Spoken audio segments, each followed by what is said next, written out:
What's this in your back pocket? You don't have to be a dick to me. Well, you're being one to me. All right, Mr. Hodges. Was that hard? It's gonna be. I want your name and your badge number. This is not a weapon. This is an aid to a man who's legally blind. This body cam footage shows a blind man getting arrested after his cane was mistaken for a weapon. And she told me that my walking stick hanging out of my back pocket looked like a firearm.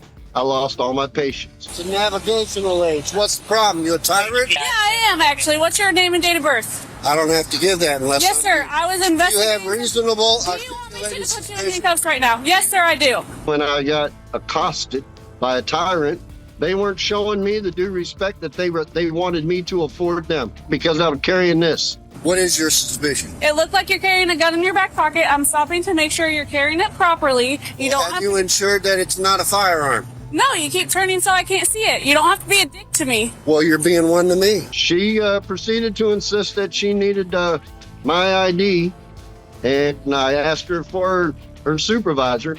He was already showing up on scene, so I just turned to him. Sir, what's she stopping for? For a walking stick. Now she's asking me for ID. Okay. I don't need the ID unless there's reasonable articulated suspicion. And I have committed a crime, and committing a crime, and about to do a crime. Sir, and her suspicion was that you were armed, okay? And she's asking you for your ID.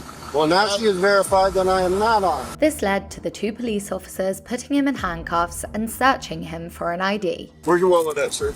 I don't have a wallet on me. Okay, where's your ID? Where's your ID at? Pocket. Which pocket?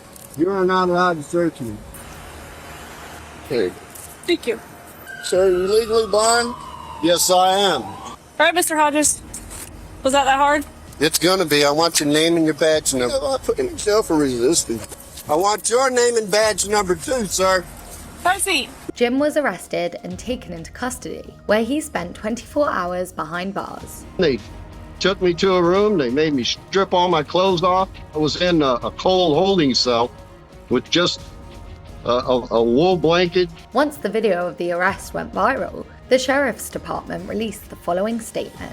As Sheriff, I take full responsibility for this event and want to extend my sincere apologies to Mr. Hodges for the actions of my deputies. Jim is suing the Sheriff's Office for unlawful arrest and is seeking compensation for mental anguish, loss of liberty, and inconvenience, among other things. And it is the law in Florida that you are supposed to resist unlawful orders. So I made up my mind to properly, legally, and as maturely as possible, given the circumstances, to fight back. I do not feel these deputies' actions were guided by ill intent, but rather by frustration and failure to rely on their training.